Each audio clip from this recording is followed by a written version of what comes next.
Alors, nous sommes arrivés là au terme de l'étude des 3 premiers chapitres de la Genèse, donc ça a été très dense. On est vraiment entré dans le détail. Bon, en même temps, il y aurait eu encore beaucoup de choses, c'est sans fin, hein. On aurait encore pu explorer beaucoup de choses, mais maintenant, vous pourrez le faire vous-même. Continuer à travailler et méditer ces textes. Et je pensais pour ce dernier cours faire des ouvertures diverses. D'abord en donnant quelques brefs repères sur la question du péché originel. Ensuite, je voudrais mettre en regard les récits que nous avons parcourus avec d'autres textes bibliques qui adoptent un point de vue différent. Et puis, je ferai un long commentaire du prologue de l'évangile de Jean en regard avec ces 3 premiers chapitres. Alors,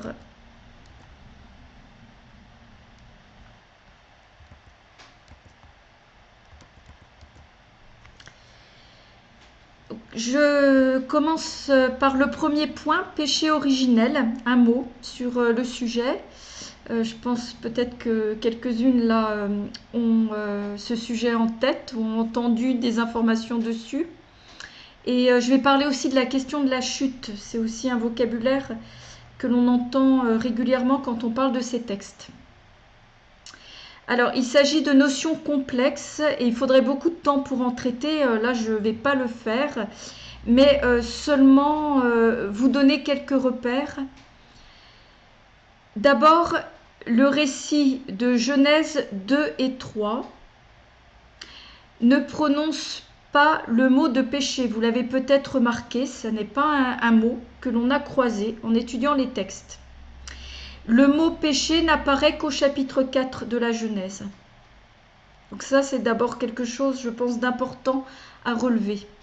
Ensuite, il décrit une réalité que la tradition va appeler plus tard péché, c'est-à-dire une désorientation de l'humain dans sa relation à Dieu, à l'autre et à lui-même, et au monde.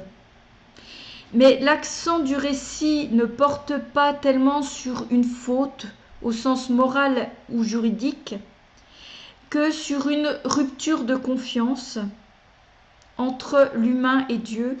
Et puis, comme on l'avait vu, l'accent porte aussi sur une croissance, un devenir, avec tout ce que ça implique d'accidents.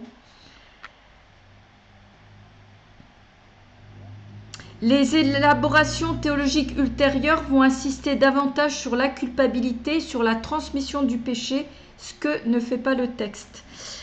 Bonsoir Martine. Donc juste pour te mettre dans le circuit, donc l'enregistrement là est en cours.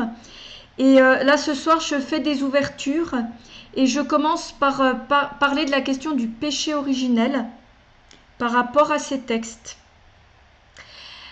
Alors c'est Augustin d'Hippone, dont on a parlé avec Emmanuel là, il y a 2 jours, qui a joué un rôle décisif au IVe et au Ve siècle dans la formulation occidentale de la doctrine du péché originel. Et pour cela, il s'est appuyé en particulier sur une traduction latine discutée, très compliquée, de l'Épître aux Romains 5:12. Il a développé l'idée qu'Adam transmet à toute l'humanité un péché héréditaire, transmis à travers la génération humaine, marquée par la concupiscence et le désordre du désir. Donc, cette doctrine, elle vient d'Augustin.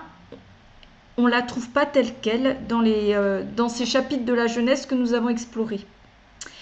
Aujourd'hui, bien des théologiens et des biblistes réinterprètent fortement cette doctrine qui a traversé les siècles, ou en tout cas expriment des réserves sur certaines de ces formulations traditionnelles. Alors, j'ai retenu ici simplement celle du père Maldamé, qui est un théologien dominicain. D'abord, il rappelle que le récit biblique des chapitres 2 et 3 n'est pas historique.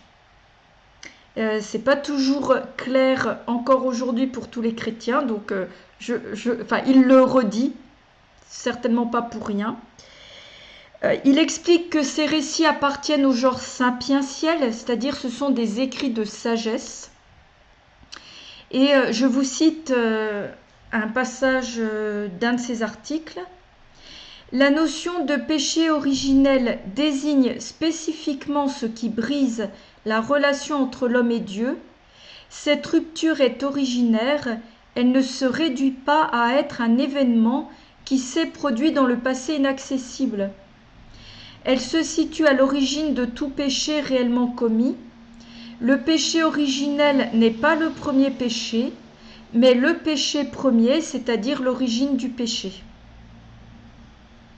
Donc là, il déconstruit l'idée d'un péché qui se transmettrait de génération en génération de façon héréditaire, d'une faute première que l'humanité se transmettrait les uns aux autres. Un dernier repère, il est très fréquent de parler de chute au sujet de ce récit, la chute de l'homme. Or, c'est un terme qui me paraît ambigu, qui provient de la culture grecque. Dans certains mythes grecs, les âmes auraient chuté dans la matière, le corps étant alors considéré comme inférieur ou mauvais, comme la prison de l'âme. Vous avez probablement déjà entendu parler de cette image. Et plusieurs pères de l'Église de culture grecque ont relu certains récits bibliques à travers des catégories héritées de cette philosophie grecque, ce qui a contribué à rendre central le thème de la chute dans la tradition chrétienne. Mais cela ne correspond pas à la vision biblique, cela ne correspond pas au texte que nous avons lu, étudié, commenté, où le monde matériel est créé bon. La Bible n'emploie pas le terme de chute dans ses récits. Elle parle d'une sortie du jardin, elle parle d'un exil hors d'un lieu de communion. C'est quelque chose que l'on peut expérimenter. On peut parfois se sentir exilé de soi-même, exilé d'un lieu de paix qui nous habite, mais dans lequel nous n'arrivons pas à habiter de façon durable. Donc, ce terme de l'exil est certainement plus proche de la logique biblique que celle d'une chute dans la matière ou dans le monde. Et c'est d'ailleurs un thème, ce thème de l'exil, que l'on retrouve tout au long du récit biblique. Voilà, donc ça c'était juste quelques repères, et ça demanderait beaucoup de développement historique, théologique.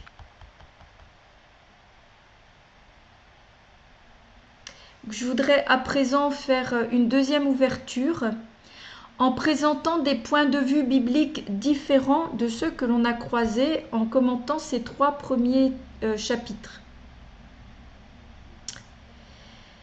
Alors d'abord, nous allons nous arrêter sur le second Isaïe. Donc, le second Isaïe, il s'agit d'un prophète et on le trouve dans les chapitres 40-55 du livre d'Isaïe.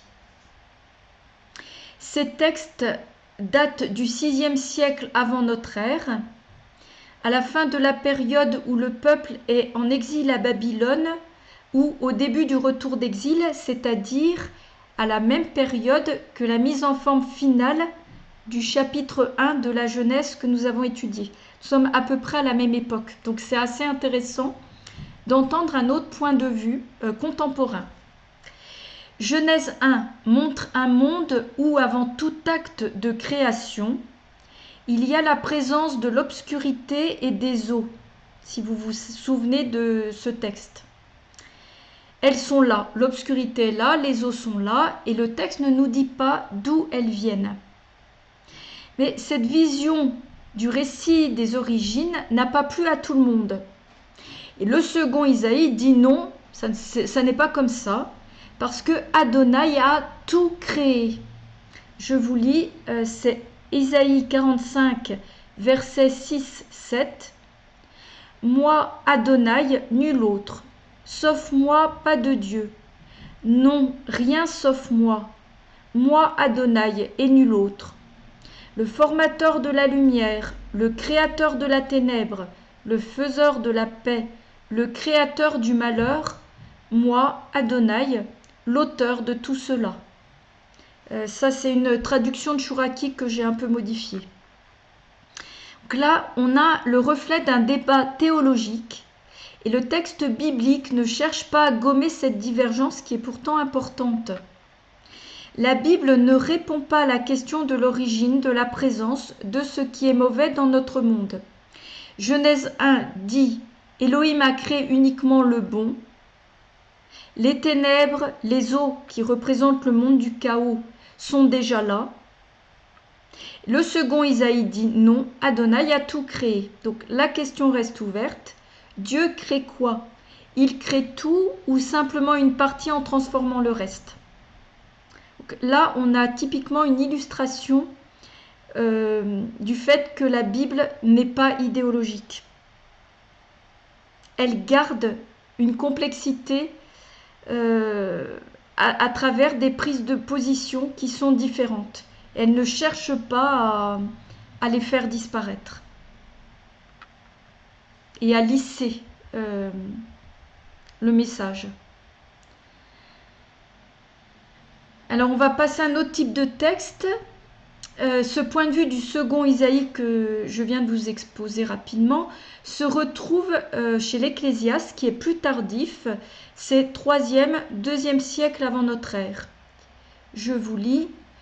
Au jour du bonheur, sois dans le bon, au jour du malheur, vois, celui-ci autant que celui-là, Dieu les a faits.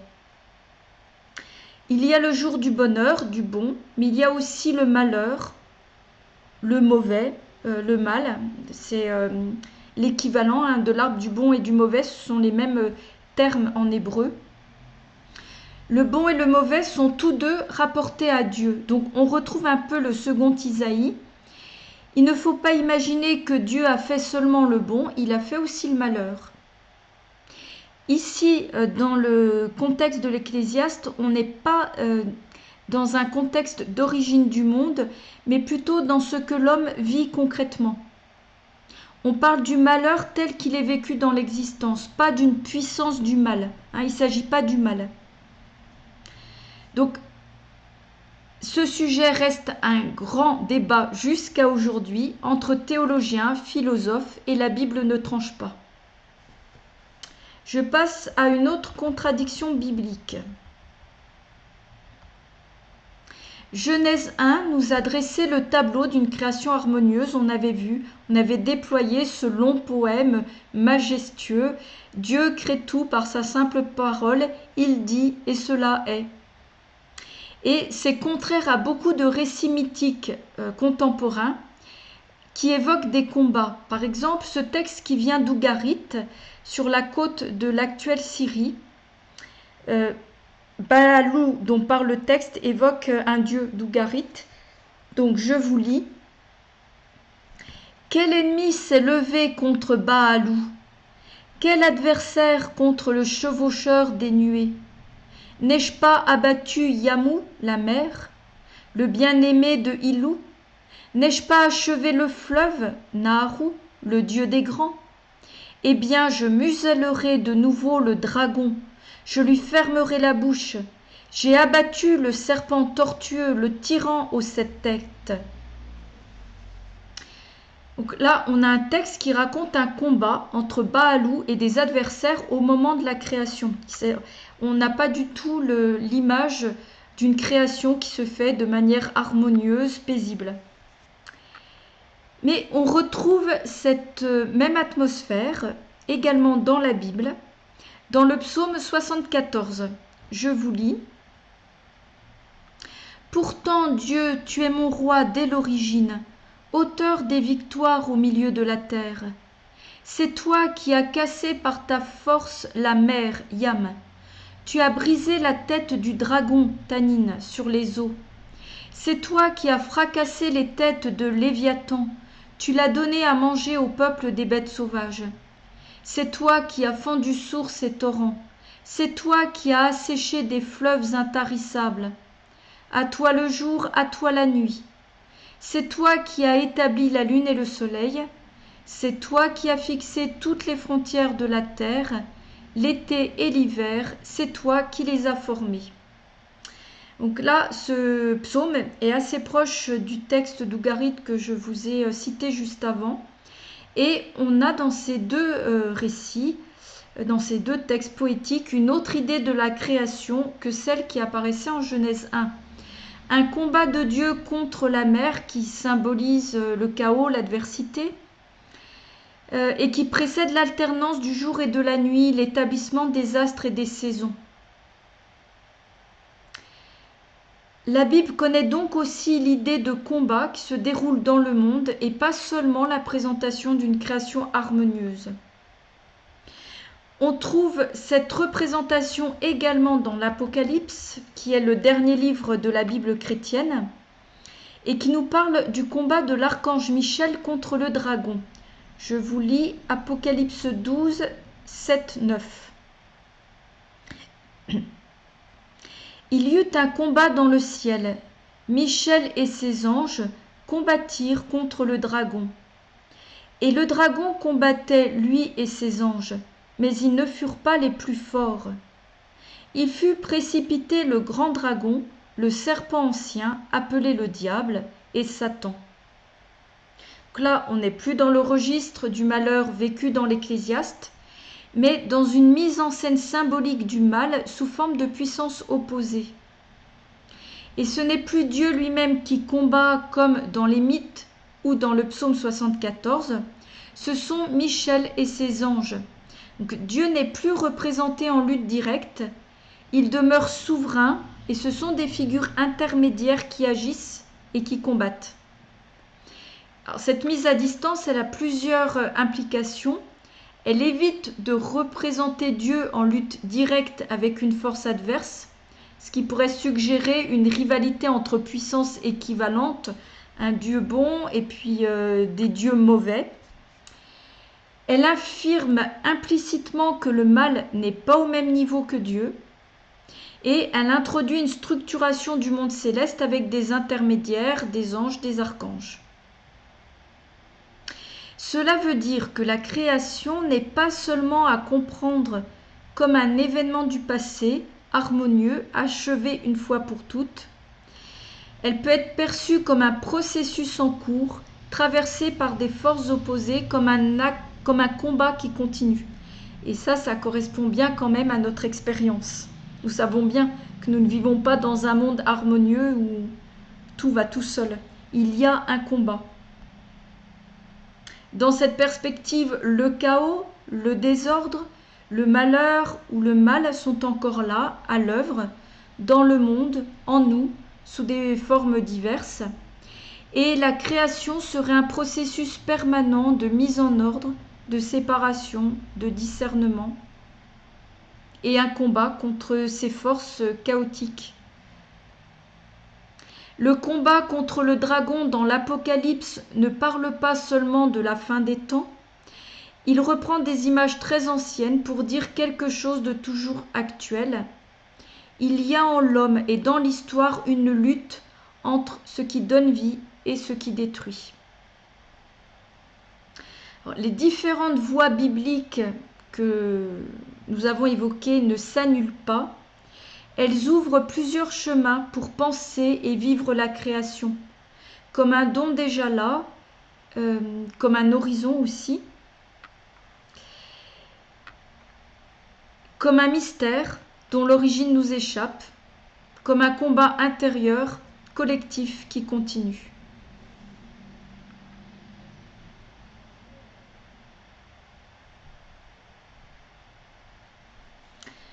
Je voudrais également reprendre dans ce dernier cours d'ouverture la question du bon et mauvais qui est essentielle. On l'avait longuement creusé dans les chapitres 2 et 3. Avec l'arbre du connaître bon et mauvais, l'humain qui entre dans une expérience nouvelle, qui ne vit plus seulement dans un monde reçu comme bon, mais dans un monde où il fait l'expérience du bon et du mauvais, où il juge, il confond, il mélange. Nous avions vu que ce mélange n'est pas une sagesse, mais une perte de justesse du regard, vouloir connaître l'autre de l'intérieur, l'absorber, le manger, le consommer, le réduire à ce que l'on pense savoir de lui. Et donc, le récit remet en question cette façon de se nourrir et de juger. Nous avons vu que cela est essentiel, discerner le mal, le nommer, qui est une œuvre de lucidité, mais identifier une personne à ses actes, prétendre le connaître, c'est franchir une ligne. En même temps, la Bible ne parle pas d'une seule voix, elle maintient des tensions entre un Dieu qui voit le bon, un Dieu qui est aussi à l'origine du malheur, entre une création harmonieuse, des images de combat contre le chaos, tout ce que nous venons de voir, et qui nous empêche de simplifier et nous oblige à habiter la complexité. L'ouverture que je voudrais faire, c'est avec une tradition différente. Par exemple, si on se tourne vers le zen, je vais vous lire un texte de Taizen Desimaru. Alors, je ne suis pas sûre de la prononciation, excusez-moi. Il écrit « Il est difficile de dire ce qui est bien et ce qui est mal sur un plan élevé, car le véritable Dieu inclut toutes choses, bien et mal. Il n'est pas possible de dire « vous êtes mauvais, alors je ne vous aime pas » ou « vous êtes bien, alors je vous aime ». La véritable attitude du Bouddha n'est pas ainsi. Le bouddhisme inclut tout le cosmos, et toutes choses sont nécessaires. Si on voit avec un œil éternel, même les mauvaises choses deviennent bonnes, et les bonnes mauvaises. Tout est inclus dans l'univers. Alors ici, il ne s'agit pas de confondre le bon et le mauvais comme dans l'expérience décrite dans la Genèse. Il s'agit d'un autre regard qui vient après, non pas une confusion, mais une manière de regarder qui dépasse les oppositions. Et on rejoint là, je pense, ce qui est de l'ordre de la pureté du regard. C'est une parole qui est proche de celle de Simon de Taille-Boutet. Je vous l'avais citée, mais je vais vous la relire parce qu'elle entre vraiment en résonance avec cette parole de Desimaru. Lorsque la grâce agit en nous, la lumière de la dilection envers les hommes se répand tellement sur le miroir du cœur qu'il n'y a plus dans le monde ni bon ni mauvais. Là encore, il ne s'agit pas de dire qu'il n'y a plus rien à discerner. Nous savons bien que le discernement est important, nécessaire, mais le regard sur les personnes est transformé, il n'enferme plus. Il ne réduit plus l'autre à une étiquette bon et mauvais. Il passe par une manière d'aimer qui ouvre au-delà du jugement. Les questions que la Bible et différentes traditions posent restent ouvertes. Comment vivre dans ce monde où le bon et le mauvais sont mêlés et sortir de la confusion? Comment discerner, sans réduire l'autre, les événements, ce que nous vivons, à ce que nous pensons savoir? Comment entrer dans un regard posé sur l'autre, sur ce qui existe, sur ce que nous vivons, qui aille au-delà de cette distinction du bon et du mauvais? Mais sous forme de récits imagés comme dans la Genèse, ou d'enseignements comme Desimaru ou Simon de Taille-Boutet. À travers tous ces textes, cela nous donne à méditer, à penser, à travailler et à avancer petit à petit.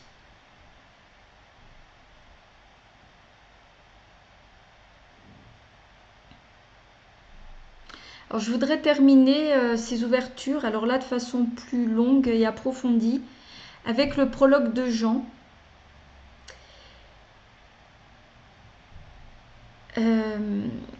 Qui va permettre, ce serait bien que vous ayez en fait, en même temps que vous écouterez ce commentaire, que vous réveillez votre mémoire de tout ce que nous avons traversé, commenté, des chapitres 1 à 3 de la Genèse. Et vous allez voir que le prologue entre en résonance avec ces premiers chapitres bibliques. Alors le prologue de Jean, donc Jean c'est le 4e évangile, le plus tardif des évangiles. Je commence avec le verset 1. en arché en hologos. En grec. Jean a été écrit en grec. Donc là, on quitte l'hébreu. Origine, la parole était, et la parole était vers le Dieu, et la parole était Dieu. Celle-ci était à l'origine vers le Dieu. Tout advint par celle-ci, et sans celle-ci n'advint pas une seule chose de ce qui advint.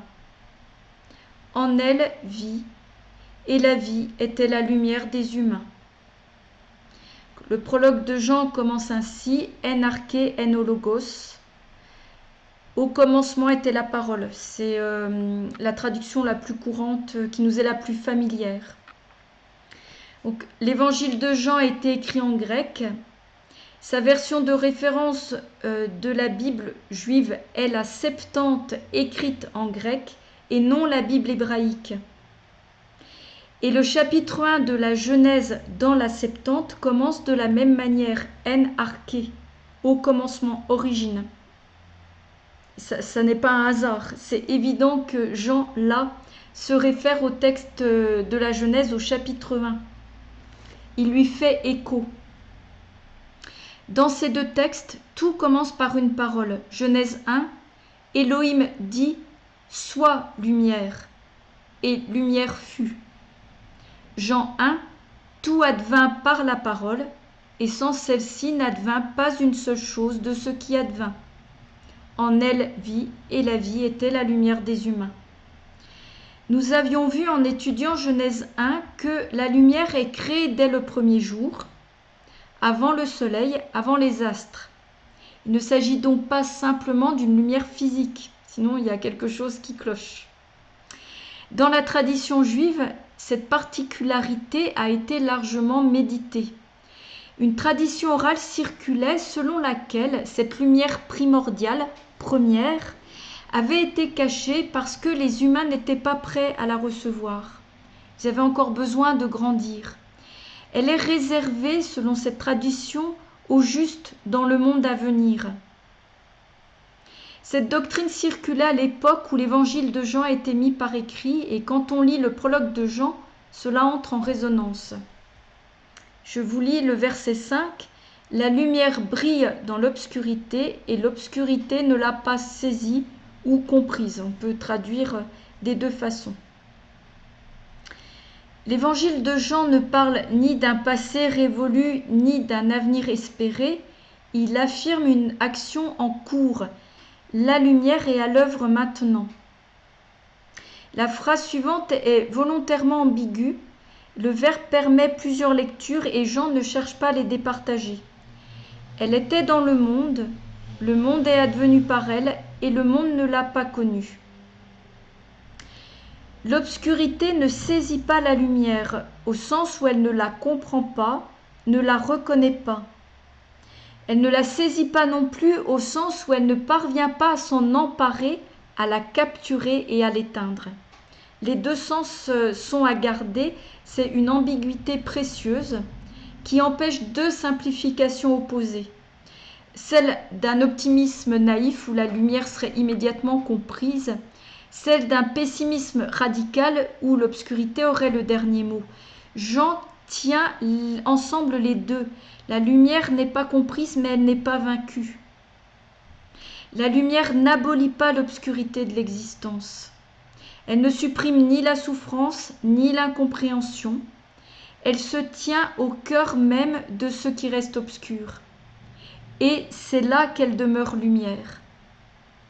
Ça, c'est quelque chose qui peut nous rejoindre dans notre expérience, que nous pouvons aussi méditer. L'obscurité n'éteint pas la lumière. Verset 9, elle était la lumière véritable, venant dans le monde et illuminant tout humain. La lumière dont il est question est dite, elle est qualifiée véritable. Donc c'est un qualificatif qui n'introduit pas une opposition abstraite entre vrai et faux. C'est notre tendance de nos esprits cartésiens. Elle pose une distinction beaucoup plus concrète. Il y a ce qui est plein, ce qui est accompli, non dérivé. Jean suggère qu'il existe d'autres lumières possibles, des éclairages partiels, provisoires, secondaires, mais celle-ci correspond pleinement à ce qu'est la lumière. Elle vient, cette lumière, dans le monde. Elle ne reste pas à distance. Elle ne se contente pas d'éclairer depuis un ailleurs transcendant. Elle entre dans l'espace humain, dans l'histoire, dans la matérialité du monde, dans notre vie, dans notre existence. Ce n'est pas une lumière purement céleste, inaccessible, séparée. La lumière véritable accepte le risque de l'incarnation, même si ce mot n'est pas encore prononcé. Et attention, parce que quand on est chrétien et habitué à toute une homilétique, on risque immédiatement de réduire cette venue dans le monde au Christ, lumière du monde. Mais il y a déjà une approche beaucoup plus large. Cette lumière vient nous rejoindre chacun, vient s'incarner dans notre propre existence. C'est vraiment important de ne pas oublier cette dimension. Ce mouvement de venue de la lumière dans le monde donne au monde une dignité particulière. Le monde, selon saint Jean, comme on l'avait déjà vu dans la Genèse, n'est pas le lieu de la chute ou de l'obscurité. Il est le lieu où la lumière choisit d'être présente, que la lumière choisit d'habiter. La lumière ne contourne pas le monde, elle ne l'évite pas, elle s'y engage. Et enfin, il y a une portée universelle. La lumière illumine tout humain. C'est quelque chose que nous avons besoin de beaucoup aussi méditer, de nous en imprégner. L'évangile de Jean ne pose aucune condition préalable, aucune frontière religieuse, morale ou culturelle. Il ne dit pas « ce verset ne concerne que les Juifs » ou ceux qui deviendront les chrétiens. Il concerne tout humain. L'illumination, l'accueil de la lumière n'est pas réservé à un groupe, à une élite ou à ceux qui savent déjà. Elle concerne l'humain en tant qu'humain. Avant toute réponse, avant toute reconnaissance ou refus, il y a cette affirmation première, chaque être humain est touché par la lumière. Elle est donnée à tous, sans discrimination, sans distinction. Cela dit quelque chose de très fort, personne n'est laissé dans une obscurité totale.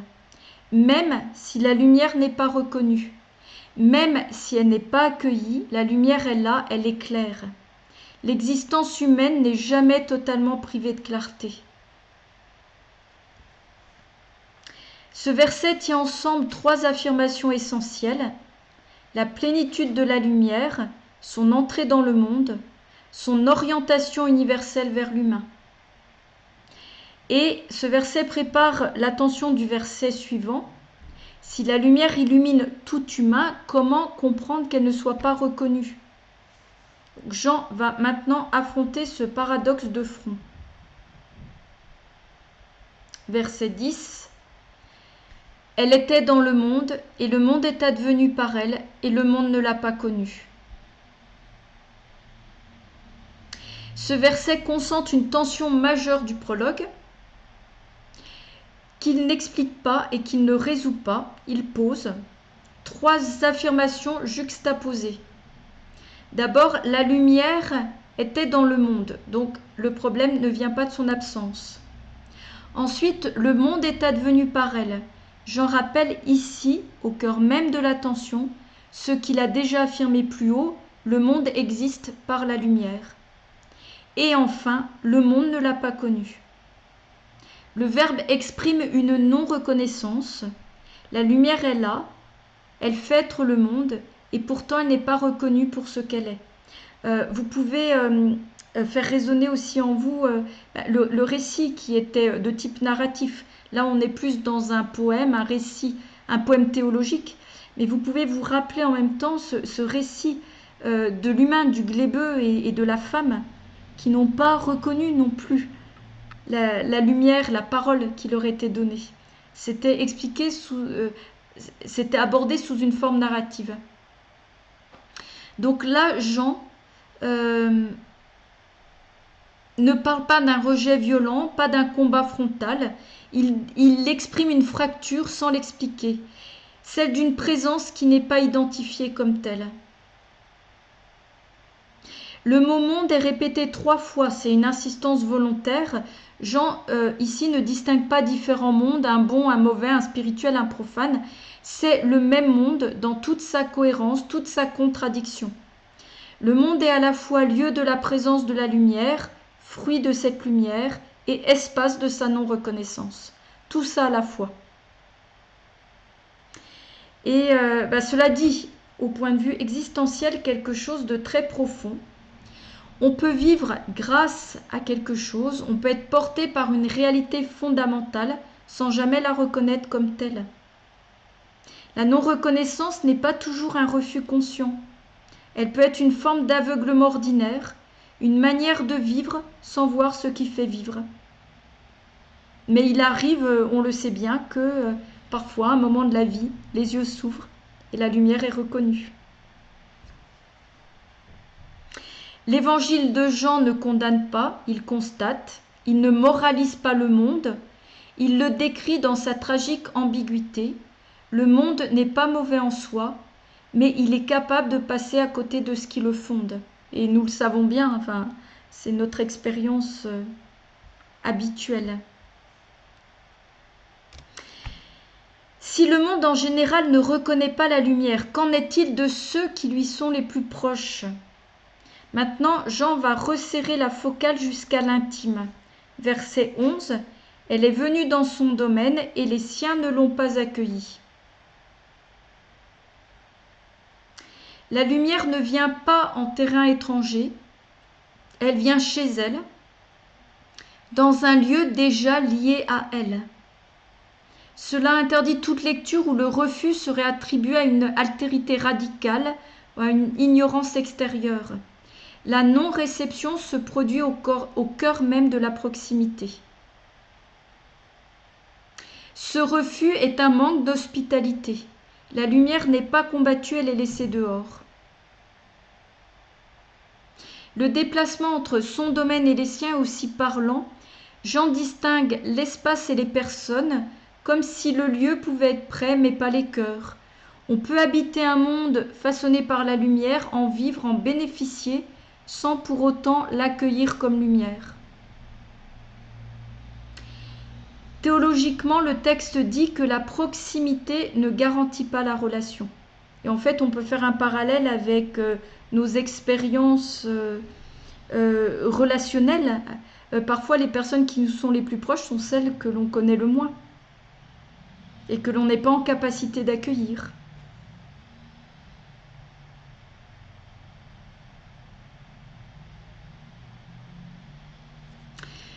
On peut rapprocher le récit du livre de la Genèse 2.3 et le prologue de l'Évangile, selon Jean, à partir d'un même enjeu existentiel, celui de la relation à Dieu, la lumière, Dieu. Dans la Genèse, l'humain cesse de faire confiance à la parole de Dieu, accueille la parole du serpent, porteuse de soupçons et de maîtrise. Dans le prologue de Jean, la lumière vient dans le monde, mais elle n'est pas accueillie. Dans les deux cas, le drame est d'ordre relationnel. L'humain se ferme à la confiance, à l'accueil et à la communion vivante avec Dieu. Ce verset prépare le basculement du suivant. Si l'accueil n'est pas automatique, il devient alors un acte, un choix, une possibilité ouverte. Verset 12. Mais à tous ceux qui l'ont reçu, elle a donné pouvoir de devenir enfants de Dieu, à ceux qui croient en son nom. Donc là, il y a un basculement très net. Après la série des refus, Jean introduit une possibilité, mais à tous ceux qui l'ont reçu. Il ouvre un régime personnel, d'accueil personnel. Le texte ne parle pas d'une élite, ni d'un groupe constitué, il parle de tous ceux qui. La réponse à la lumière n'est pas prédéterminée par l'appartenance, l'origine ou la proximité. Elle se joue dans ce simple acte, minimal mais décisif, recevoir. Et je pense que nous avons probablement tous en tête des exemples de personnes qui ne sont pas investies dans le religieux, ni même dans le spirituel au sens large, et pourtant qui ont cet accueil de la lumière de cette présence. Voilà, moi je pense vraiment à des personnes. Ce qui est donné en retour de cet accueil est de devenir enfant de Dieu. Jean ne dit pas que ces personnes sont déjà enfants de Dieu, ni qu'elles le deviennent par nature. Il parle d'un pouvoir, d'une capacité accordée, d'une possibilité offerte. L'expression exclut toute idée d'automatisme ou de statut acquis. Ce devenir, il est relationnel. Être enfant de Dieu, ce n'est pas de l'ordre d'une transformation magique, ni d'une promotion spirituelle. C'est entrer dans une relation nouvelle rendue possible, mais non imposée. Le texte maintient une tension nette entre le don et la réponse. Le pouvoir est donné, le devenir reste à vivre.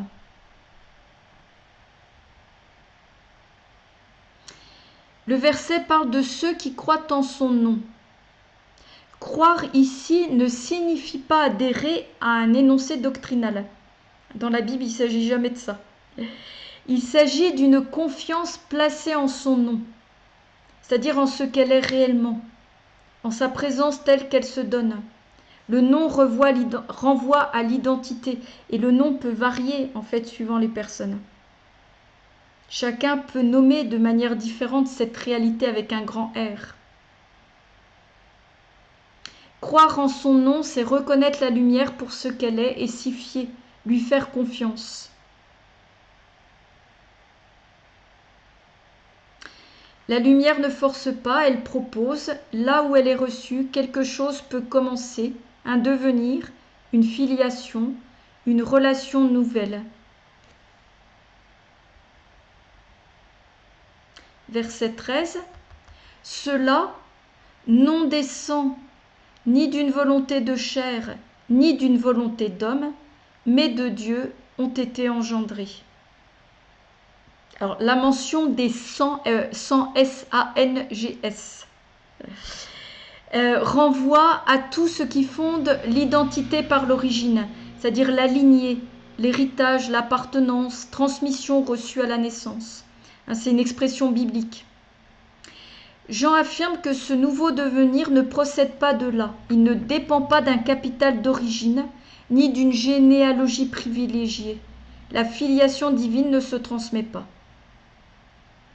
La volonté de chair introduit une autre logique, celle du désir, de l'élan vital, de la fécondité charnelle. Même ce qui est le plus intime, le plus vital, le plus profondément enraciné dans l'humain ne suffit pas à produire cette naissance-là. Vient la volonté d'homme.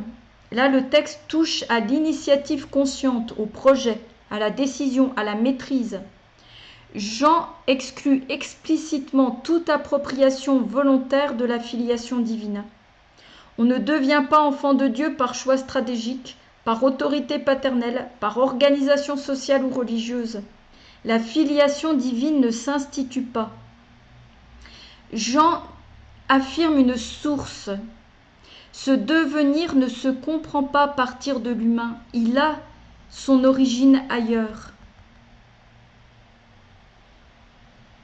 Le verbe engendrer est décisif. Jean parle d'une naissance, d'un commencement réel, mais d'un commencement qui ne relève d'aucune causalité humaine. Ce n'est pas une métaphore psychologique, c'est une affirmation relationnelle qui est forte. Ce verset dit que ce qui fait entrer dans une relation nouvelle à Dieu ne se laisse ni hériter, ni produire, ni décider.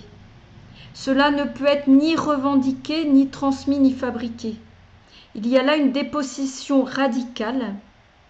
Aucune réussite humaine, aucune appartenance, aucune volonté ne donne accès à cette naissance.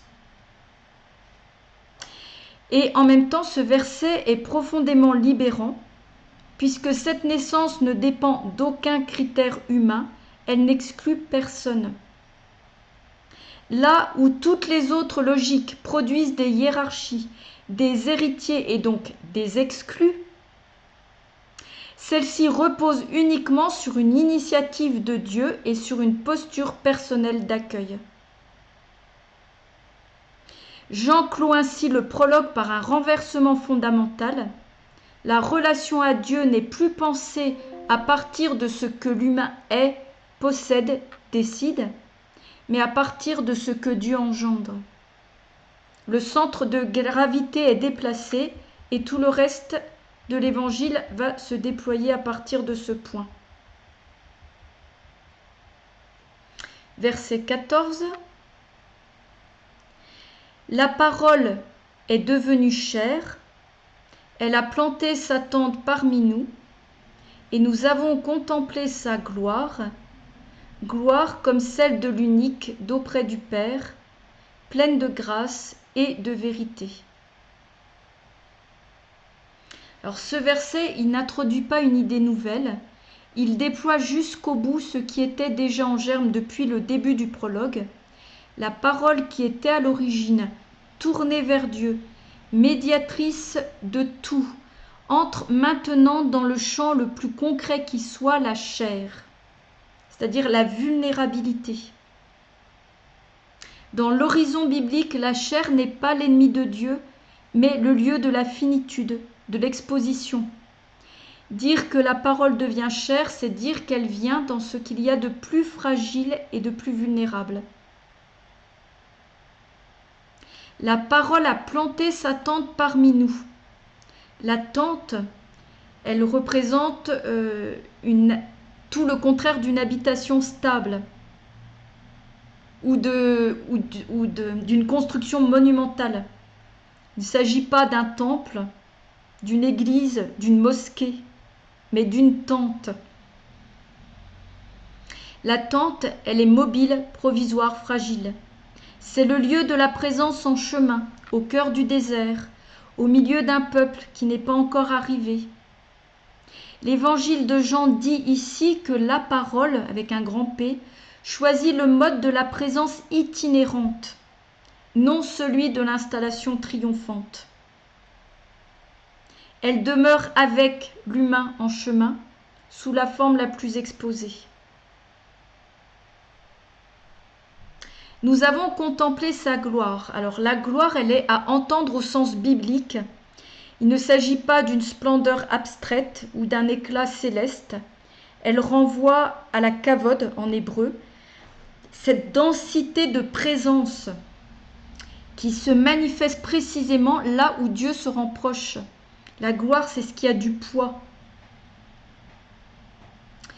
Le texte ne dit pas que la gloire est définie conceptuellement, il dit nous l'avons contemplée. Elle est perçue, reconnue dans une expérience. Cette gloire est qualifiée comme celle de l'unique d'auprès du Père. L'unicité ici, elle n'est pas généalogique ni ontologique. Elle renvoie à une relation sans équivalent. Ce qui est perçu dans cette gloire, c'est une proximité singulière avec Dieu, une qualité de relation qui n'a pas de parallèle. Le texte reste du côté du constat, de l'expérience et non de la définition, j'insiste. Parce qu'après, dans le christianisme, on a fait beaucoup de définitions. La Bible ne définit pas. Jean ici décrit une expérience de présence, pas une structure métaphysique. C'est important de revenir au texte biblique. Et la dernière expression, pleine de grâce et de vérité, elle ancre définitivement le verset dans la mémoire biblique. Elle fait écho direct au Reset Vehemet de l'Exode, qui est traduit par amour et fidélité, ou bien bonté et vérité, ou grâce et fidélité. Il s'agit d'une fidélité aimante, la solidité de la relation. La gloire contemplée, elle est relationnelle, encore une fois. Elle se reconnaît à la manière dont Dieu se tient envers l'humain, dans une bienveillance fidèle, dans une parole qui ne trompe pas. Ce verset affirme que le lieu de la rencontre avec Dieu n'est ni l'évasion hors du monde, ni la négation de la chair, mais l'habitation du réel tel qu'il est. Là où la vie humaine se déploie avec sa fragilité, sa précarité, ses chemins incertains, là se donne la présence de Dieu. Jean ne conclut pas par une définition, mais par un témoignage, nous avons vu. Le prologue passe de l'origine cosmique à l'expérience humaine. Ce qui était dit au commencement devient maintenant regardable, partageable, racontable, accueillable. La parole n'est plus seulement principe, elle est présence vécue. Ensuite, tout l'évangile de Jean est à lire à partir du prologue. L'évangile de Jean présente Jésus comme le lieu, comme la personne en qui la gloire de Dieu s'est manifestée, en qui la parole de Dieu s'est faite entendre.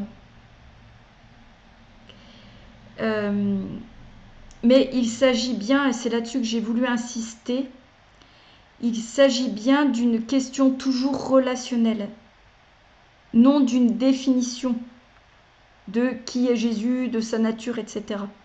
Ce n'est pas ce dont parle l'évangile de Jean et ce dont il témoigne.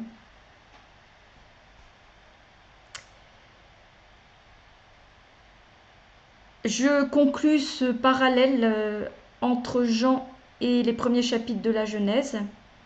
Le prologue de Jean relie Genèse 1 et 2 et 3, on peut dire aussi, mais ne le répète pas.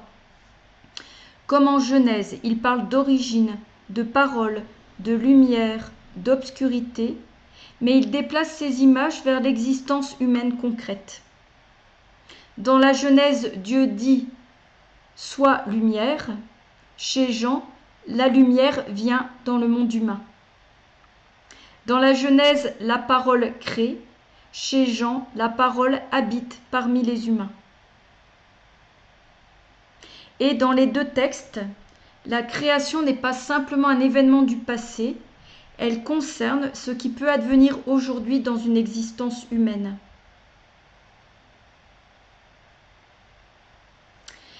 Lire et méditer ces textes, ce n'est pas d'abord chercher des explications sur l'origine du monde ou du mal, c'est apprendre peu à peu à voir autrement, à habiter autrement, à vivre autrement, à se laisser transformer quand ces textes deviennent parole pour nous. Est-ce que nous serons le lieu où la parole pourra venir prendre chair dans notre vie, dans notre existence ?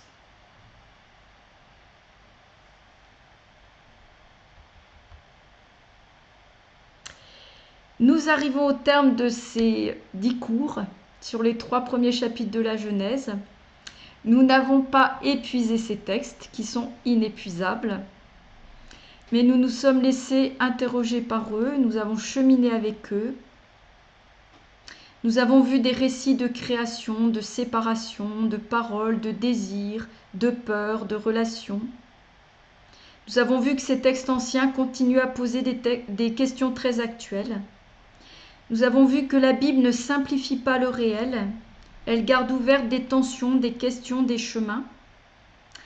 En septembre, je prévois continuer d'explorer la Genèse avec des textes qui habitent profondément notre imaginaire, Caïn et Abel, le déluge, la tour de Babel.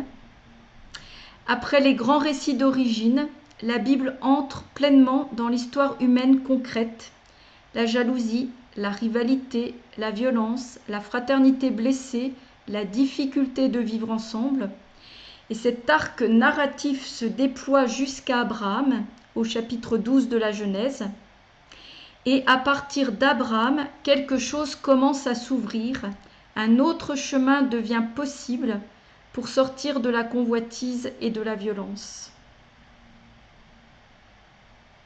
simplement quelques perspectives lancées. Je m'arrête ici pour vous donner la parole.